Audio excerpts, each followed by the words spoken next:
What up, fam? Welcome to Casual Exchanges, where, from a normie perspective, I am going to try to bring productive perspectives to Reddit. Now, why the fuck would anybody try to do that? Well, I, as a fellow normie, notice that I seem to be enjoying my life and doing relatively well.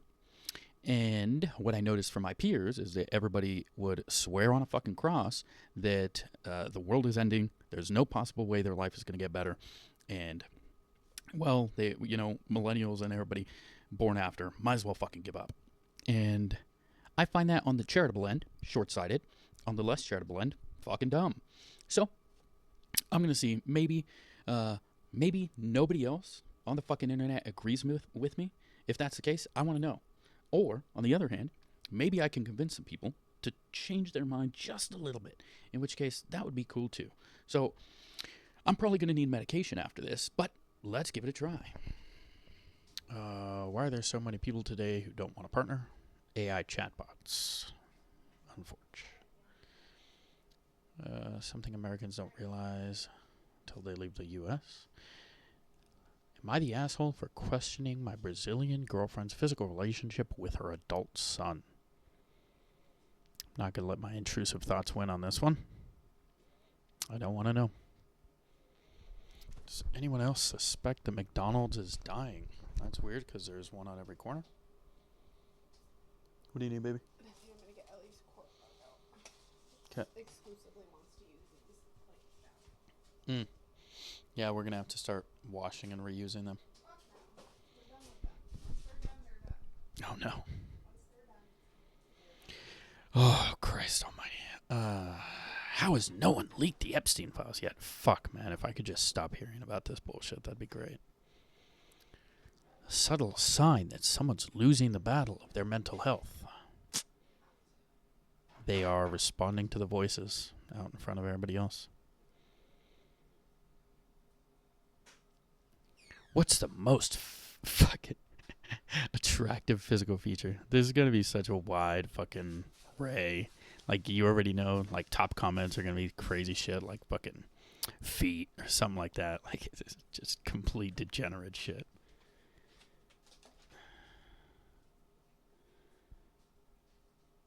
I never wanted to date anyone in my 26 years, and I don't think I ever will. I have a lot of questions. I'm sure there are a lot of people out there like this. And I'm sure there are really interesting conversations to be had with those people. It's some of those people making this claim are also almost undoubtedly fucking coping, and just basement dwellers. Again, not everybody, some. Would you give your ex a second chance? This one's a funny one, because this one, no offense, but this is absolutely a fucking Reddit thread, where everybody is gonna be. Everybody who says no, probably fucking lying, because an overwhelming amount of people just end up getting back with their ex. No offense, guys. Also, my girlfriend just turned the light off on me. It's fine. There was one up here that I have to take on in contrarian fashion. So we basically have to mindlessly work until we're in our 60s, and then we will be too old to enjoy life, and then we die. I mean, one, I feel like there are an increasing number of people living way past 60.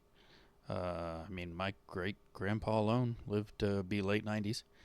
I had a great-great-grandma who lived to be 100. So I don't know. And even my grandparents are, getting into their 70s. And have, at this point, been able to enjoy retirement and stuff like that. So, like, again, so to be, like, charitable, he's saying that, we spend the best years, or the youngest years of our lives working. And then, maybe we're too old to enjoy it.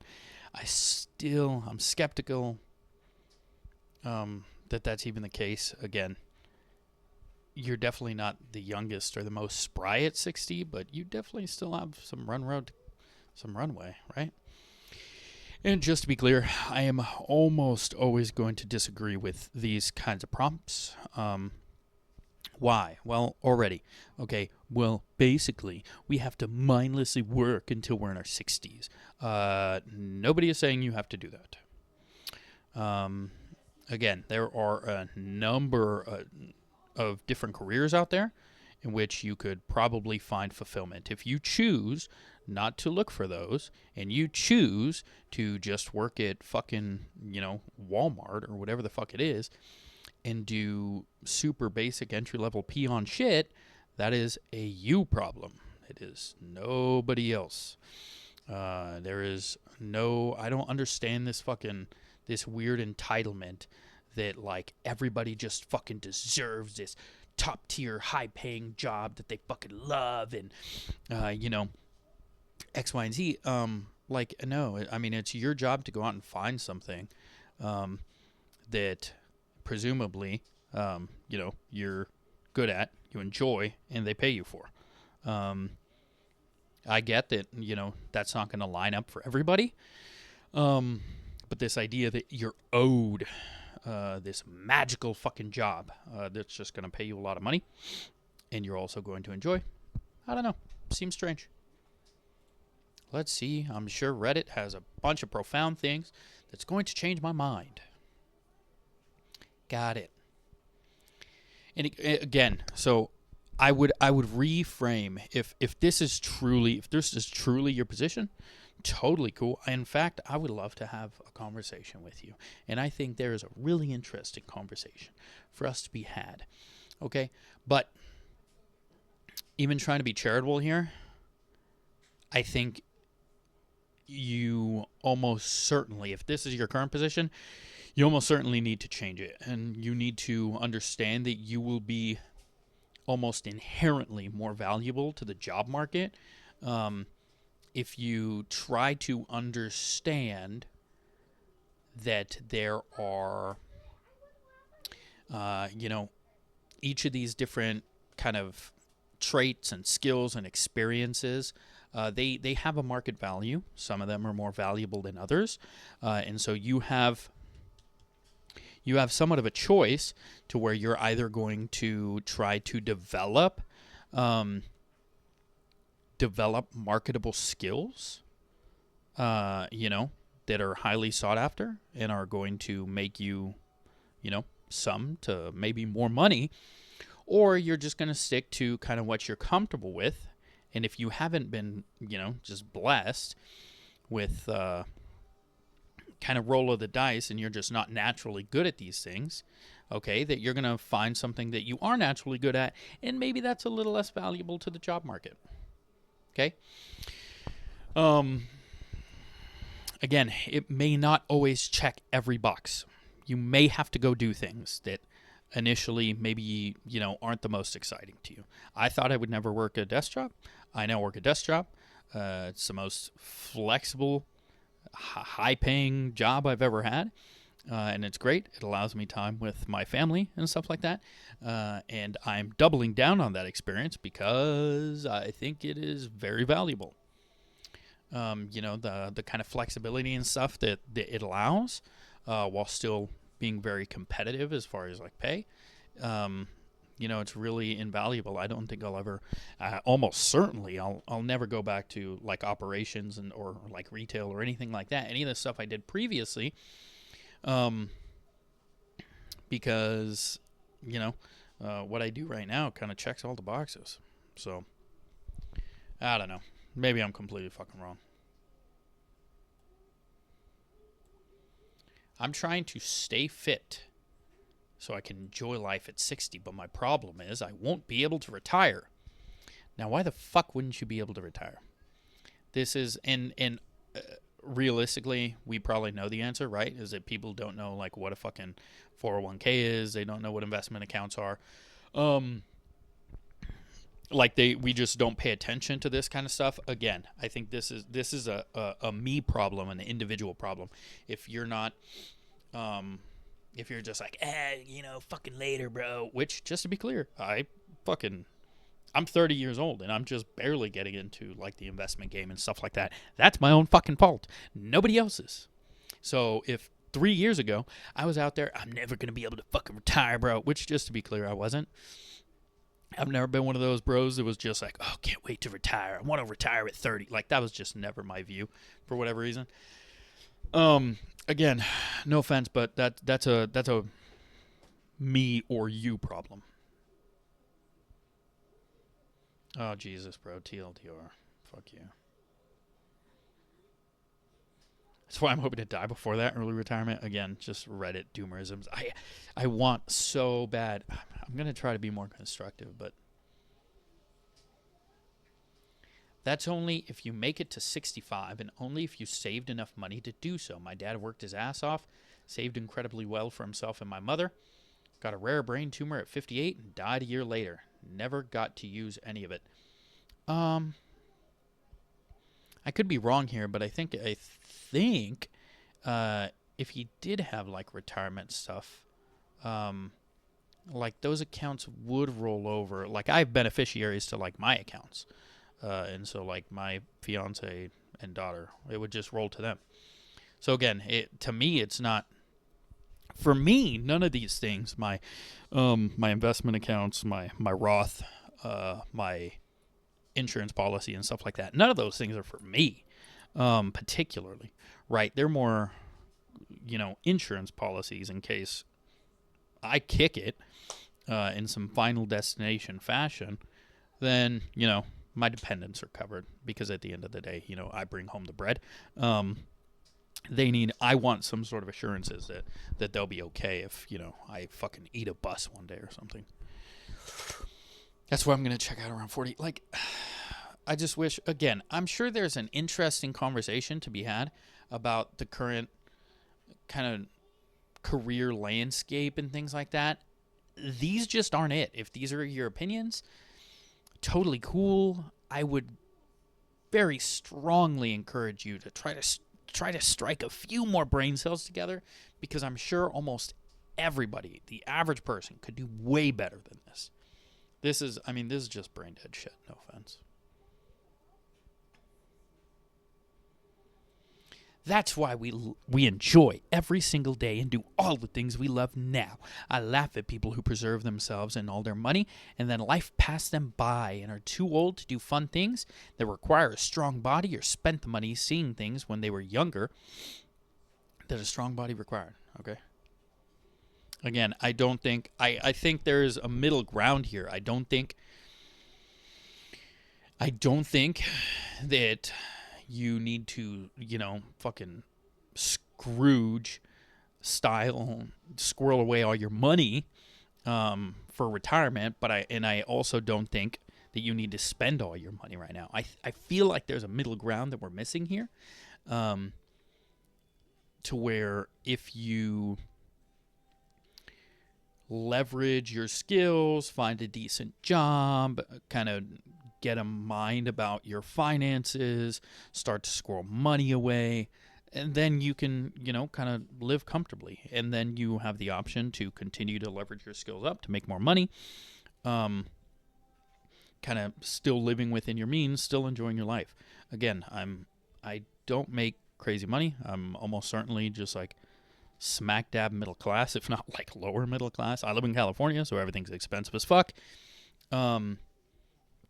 And again, like, I think there's just a better way we could do this. I think there is a middle ground that some people are missing. And again, I don't know. Maybe this is better than some of the other brain dead shit. But, like, not by much, if I'm being honest. This is not super interesting take, but okay. This is exactly why I would never be selfish and have kids just to put them through that when the world around us is getting worse and going to shit.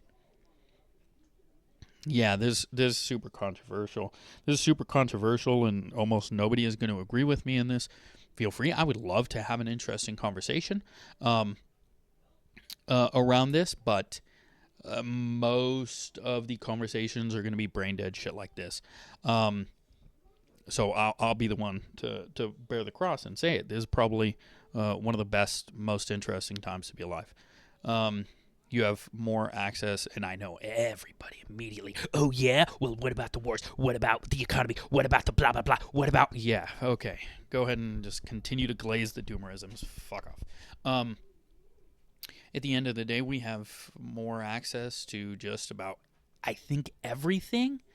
And anybody, even if you go back like 100 years ago, and the further back you go, people would give anything. They would sacrifice fucking a limb, their balls, their firstborn child to live in this current time.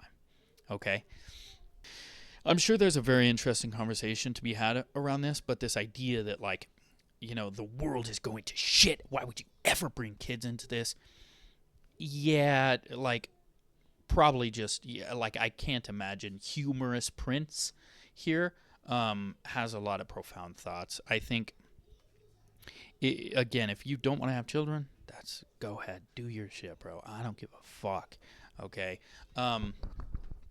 And I'm sure there are plenty of valid reasons to not wanting kids, okay? But, like, I have mine. She's great. You know, she gives a lot of, you know, purpose and meaning to life. Really fun, cute kid. Probably going to keep her around. And she's going to grow up probably in one of the best times ever. You know, hopefully. I think, you know, she's going to have access to way more shit than I did. And, you know, all the new access and things like that, the internet, social media, all this different shit. Don't get me wrong. It doesn't come without its hurdles, okay? But again, we're falling into this false dichotomy, in my opinion, where we're saying, like, well, you know, we can't live with these hurdles. We just have to ban all this shit. It's like, no, like, there are probably more intelligent ways to go about it. Like, why don't we just try to deal with the hurdles first, okay? And see if we can come up with something, you know, a little bit more reasonable. Because, again, this idea that the world is fucking getting worse and going to shit just because we're dealing with the same problems we always have. Poverty, war, social issues, just because, like, these issues have existed since the beginning of fucking time, okay? Since the first fucking monkeys decided to fucking build something together, okay, and then live in little huts. With these issues have transcend time and space, okay? So please do better. Do better than that. And then if you do, I would love to have a conversation around it. No. The idea is to pay into your 401k with the plan of retiring in your 60s, but you're supposed to die in your late 40s so we can keep, like, I'm so sorry. Again, like, I shouldn't have come in here. This is my fault. This is my fault. There were, you know, it's like when your buddy wants to take you out to the bar, and, like, you guys roll up, and it's this fucking place. It's this, like, wood shack in the middle of nowhere, and you know, like, there's, like, a fucking dead dog in the street and, like, crack pipe as you're walking up to this fucking shady ass building, and there's fucking graffiti and shit all over the place, and some weird guys in the fucking alley, and then you still go in, and then, like, bad shit happens, and it's like, fuck, like, I should have seen that coming. That's what I feel like going into this thread, if I'm being honest. Yeah. Well, we should probably get home. This area gets really dangerous at night.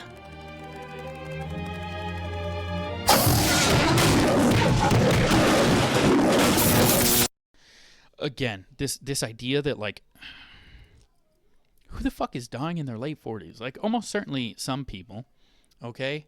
That's fine.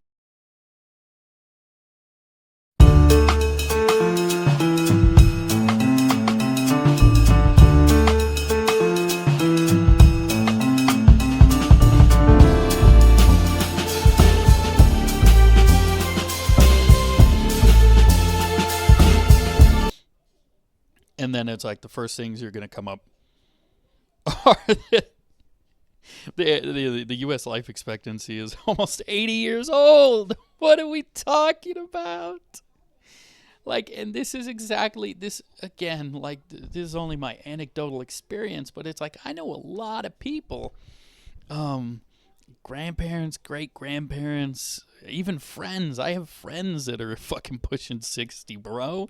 It's like who that you know is just like just had to work so fucking hard in the fucking coal mine for fucking shekels and then just kicked it in their late 40s. I don't know, bro. Like, I just I shouldn't have come here. Oh my god, a glimpse of life. Take care of your body and you will be able to enjoy life in your 60s and 70s. That's up to you, mate. Just like these two small glimmers of light in this fucking dog shit post. You don't have to. Oh my god, I hope this is the fucking the diamond in the rough right here. But I just have no faith. You don't have to mindlessly work if you get a job that engages your mind. Your perspective matters, and if you keep that perspective, you're going to have a bad time. Holy shit. Yes. Wow. Very interesting take. Homie Jeet. Hopefully I'm pronouncing that correctly. If you pizza when you French fry, you're going to have a bad day. Wow. Fam, I was a teacher. How much more engaged can I be? Okay. Again, just to be clear, I don't think there's anything about being a teacher that necessarily means that, like, you're busting your ass. Just to be clear, I mean, we all had lazy fucking teachers growing up. Not all of them, but we all experienced that at some point. Almost certainly. Okay, we all do. We all know, and we've all encountered, and we all heard stories about those fucking teachers that just have tenure and then just don't give a fuck. Okay, so this idea that every fucking teacher is a frontline soldier giving it 100% with fucking 10,000% engagement. Like, no, bro. Maybe you are a good teacher. Also, maybe you're a dog shit teacher. Enjoy life now. Jesus, this isn't that fucking hard. Yeah, it really actually is hard, dude. Again, like, I think there are very interesting conversations to be had around this, okay? I just don't think this is how you start any of them. I think if you want to talk about the challenges, for millennials and Gen Z in the job market, absolutely. Let's fucking discuss, okay? If you want to talk about the challenges of, kind of leveraging your skills, the challenges of, to some extent, there, unfortunately, as far as I can tell, there are benefits to kind of leapfrogging from place to place, rather than staying with one company for X amount of years. Again, like, ideally, that would be great. I know, like, my grandparents and stuff like that, they worked, almost their whole lives. And my mother-in-law worked her whole life, 50 years she worked with the same company, okay? And, like, yeah, we hear that, and we want to just be able to find one good company and settle down and just fucking fuck off and focus on other things. I absolutely get that, okay? And, like, is it super fair that, like, you're gonna potentially find a bit of an advantage if you instead leverage your skills and kind of leapfrog from place to place? And that way you're utilizing the kind of the competition of the market, right? You find people that are willing to be a little bit more competitive with the salary offerings and stuff like that, and then you go there, and then you use that company to build up a larger skill set. Keep learning your stuff. Take advantage of the any sort of what the fuck is it called? Like tuition reimbursement. Take advantage of all those things that they offer. Build a larger skill set, and then leverage that against somebody who's willing to pay even more for the skill set that you've developed, rather than just the company that's offering you X amount of raise per year. You know what I mean? Like, is it fair? No, not entirely. But again, nobody is saying you have to do this. I know plenty of people who stayed with the company 50 fucking years, okay, and did just fine, okay? But again, if you want the best, if you want like your best shot, if you want the company that's going to offer you the most money or the most benefits or the most of anything, you know what I mean? Then you have to, I don't even want to say this, but you have to play a little bit of the game. You have to, not that it's rigged, or not that it's actually a fucking game or anything like that, but just understand, yes, you have to work the system, so to speak. You know what I mean? You know, especially if you want to get the most out of it. And again, there are really interesting conversations to be had around all of these issues that we're encountering. Back to the top of the prompt here. There are a lot of really interesting issues. Okay, really interesting conversations to be had. I am not finding any fucking one of them in this thread. Fuck you. And that's all, folks. If you liked the video, don't forget to like, comment, subscribe. If you didn't like the video, don't forget to like, comment, subscribe. That way you can talk shit on my next video too, alright? Have fun. Let's try to do this again sometime.